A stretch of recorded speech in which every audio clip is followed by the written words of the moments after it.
môj manžel, taká romantická duša. Sa prechádzal tu na pookolí a videl zničené, zdevastované družstevné vinohrady.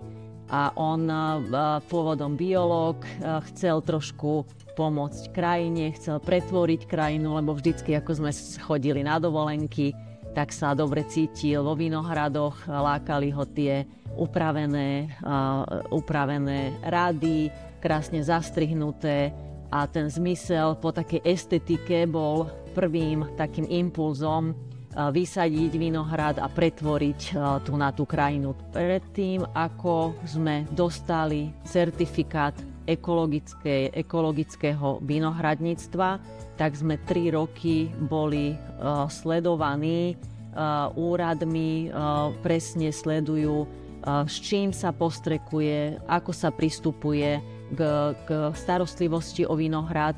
Sa staráme o vinohrad len prírodnými látkami, používame len prírodné látky.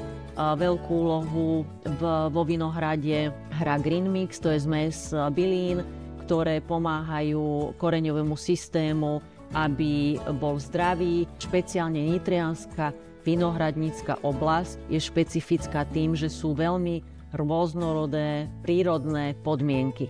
Je to najrozmanitejšia vinohradnícka oblasť spomedzi ostatných slovenských vinohradníckych oblastí a to dovoluje potom vinárom pestovať rôzne druhy viniča. My v našom vinohrade máme sprašové pôdy a ilovité pôdy, takže už aj my vidíme, že v rámci našeho vinohradu 25 hektárov je pôda, dáva charakter hroznú úplne iná v jednom kúte vinohradu ako v druhom kúte vinohradu.